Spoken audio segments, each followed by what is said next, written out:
A criatura chamada homem, ela se define essencialmente pela memória.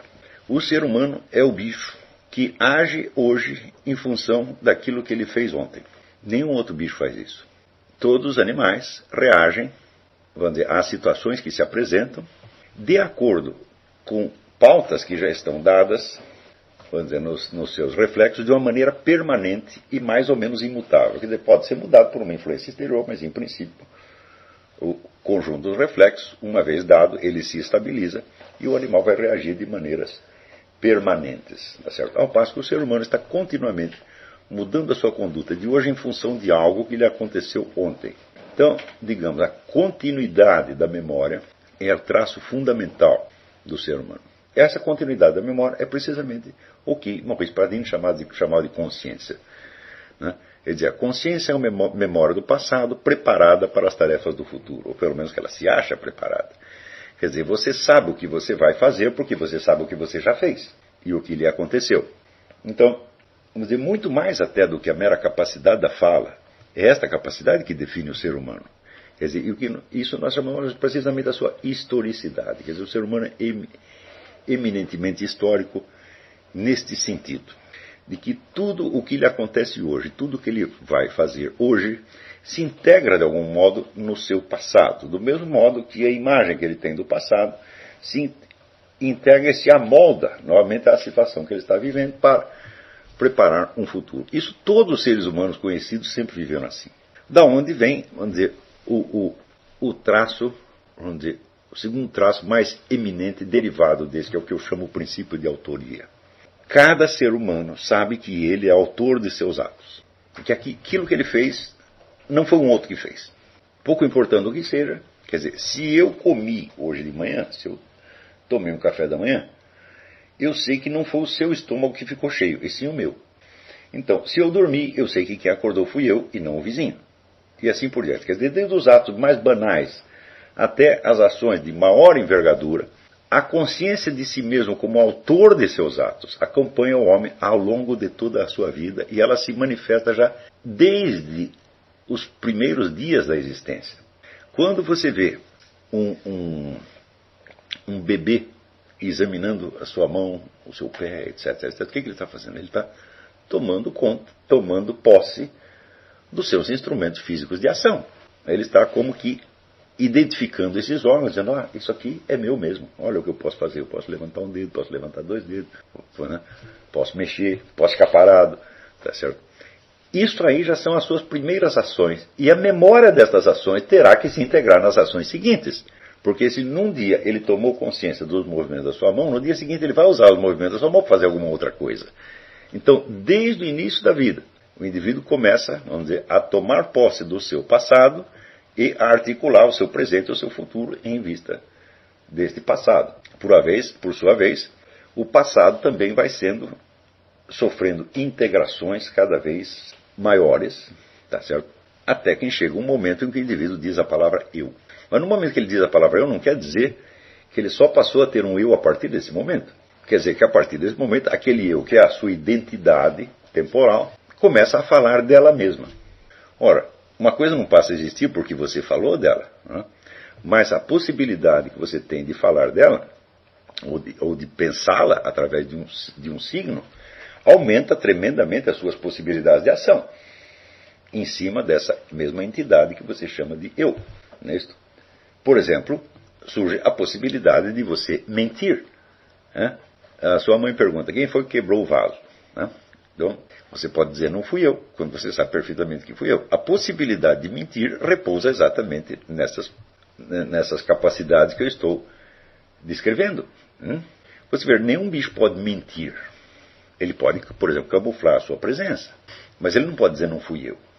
Ele não pode negar o seu próprio passado em palavras. A possibilidade que o ser humano tem de negar o próprio passado vem justamente do domínio que ele tem sobre o passado.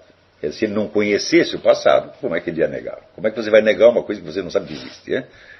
Então, o ser humano vai estar marcado para sempre por essas suas relações com a sua memória. Ora, essas relações seriam impossíveis se a unidade do indivíduo só existisse ou fisicamente, ou como um elemento pensado, como algo que está na consciência dele. Se ele não fosse nada, além, digamos, do seu corpo e da sua memória, ele não poderia conectar uma coisa com a outra. Então, é esta outra tese fundamental. O eu existe. Cada um de nós existe e persevera no tempo. Ora, isto que você é realmente e que persevera no tempo, não coincide com o conjunto do que você se lembra de ser, mas é um pouco maior do que ele. Ou seja, você é mais coisas do que você sabe.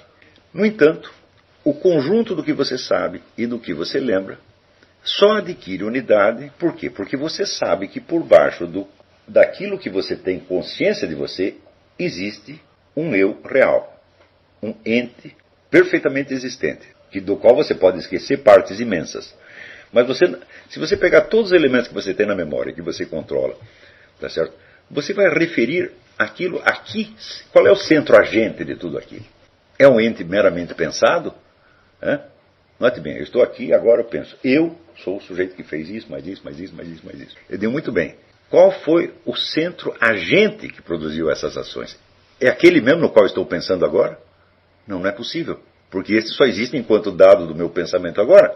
Tem que haver um ente real por baixo. Então, o eu existe e é permanente. Ele está por baixo de todos os seus pensamentos, de todos os seus estados, de todas as suas ações. Mais ainda, enquanto todas as células do seu corpo vão ser trocadas ao longo da vida e a sua identidade física já se desfez milhões de vezes, o eu continua lá. Então, todas essas teorias que dizem que o eu é uma ilusão, ilusórias são elas. Isso é tudo uma besteirada sem fim. Essas teorias, ninguém poderia emiti-las se as coisas não fossem do jeito que eu estou dizendo. Porque o camarada que emitisse, que enunciasse essa teoria, eu digo, quer dizer que você, quando você começou a expor a teoria, você era um, agora você era outro. Você, quando termina, você é outro já. Então, como é que eu vou saber que é a mesma teoria? Então, a existência e persistência do eu, que não se identifica com a existência e persistência da consciência, presta atenção, quer dizer, o eu como realidade, como ente, ele existe. A consciência e a memória são funções dele. Essas funções, evidentemente, não podem ter a densidade existencial do próprio eu, porque elas vão se transformando no tempo. Mas o eu que permanece, ele não se identifica nem com os seus pensamentos, vão e vêm, nem com os seus estados emocionais, também vão e vêm, nem com todos os seus conteúdos da memória, nem com os seus sentimentos, e nem com o seu corpo, porque tudo isso está continuamente mudando, tá certo? E seria impossível você coerir tudo isso em torno de um mero pensamento. Se você dizer, olha, todos os nossos estados e sensações, e até as nossas células estão continuamente mudando, então para não me perder no conjunto disso, eu inventei um treco chamado eu. E com isso eu dou coerência e unidade ao conjunto. Isso é absolutamente impossível, porque este eu que você está pensando é apenas mais um pensamento que também passará. Então, o eu não é um produto da sua mente. O eu não é uma criação cultural. Ele é uma condição para que exista tudo isso. Inclusive que exista toda a cultura, que exista a memória, que exista o conjunto dos seus estados, etc, etc, etc. Então, este eu também tem, de certo modo, uma existência paradoxal, porque por um lado ele é permanente, por outro lado ele está imerso no tempo. E nós estamos continuamente passando de uma dessas faixas, a faixa da permanência para a faixa da mudança. Então a tensão de permanência e mudança é também uma constante no ser humano. Se não existissem esses dois aspectos em nós, o aspecto de permanência e o aspecto de mudança, nós não poderíamos entender nem o que é eternidade, nem o que é tempo. Quer dizer, eternidade e tempo são dois conceitos que nós formamos, baseados na nossa própria experiência de permanência e mudança. Então, isso quer dizer que o ser humano existe eminentemente sob a forma de um eu. Este eu, ele permanece ao longo do tempo. Você pode vasculhar a sua memória o quanto você queira, você não vai encontrar nenhum momento em que você não fosse você mesmo. Por obscuro que fosse o seu estado mental naquele momento, por nebulosa que seja a memória, você sabe que quem está lá é você. E este eu, ele está, em primeiro lugar, presente a outros eus. Você encontra com outras pessoas e você sabe que existe nelas um eu permanente. Não existe nenhuma possibilidade que você, ao conversar com qualquer pessoa, você imagine que ela é apenas aquele estado momentâneo no qual ela se apresentou a você. Quer dizer, você sabe que os outros também têm um eu substantivo, permanente, né, e que elas são alguma coisa. Você pode, na sua profissão acadêmica, inventar teorias que dizem que não é nada disso. Então, você pode até defender as teorias de David Hume, que dizem, não, eu sei que eu tenho estados, que eu tenho pensamentos, mas eu não tenho nenhuma prova de que existe um eu por baixo dele. Você pode até desenvolver essa teoria, mas na prática você vai continuar agindo como se você tivesse um eu. Por quê? Se David Hume não acreditasse que ele tem um eu, ele não poderia acreditar que ele é o mesmo no instante em que ele pensa isso e no instante que ele publica um livro que diz isso. Note bem que quando Hume coloca essas objeções à existência do eu, ele sabe que ele não é sério, porque ele diz o seguinte, eu diz essas coisas que eu estou desmentindo, elas são verdadeiras. Ele só diz que nós não temos prova lógica. Ele diz, nós sabemos disso por tradição, e daí ele faz a apologia da tradição. Quer dizer, a tradição é um meio para ele, é um meio de conhecimento mais confiável do que a razão humana.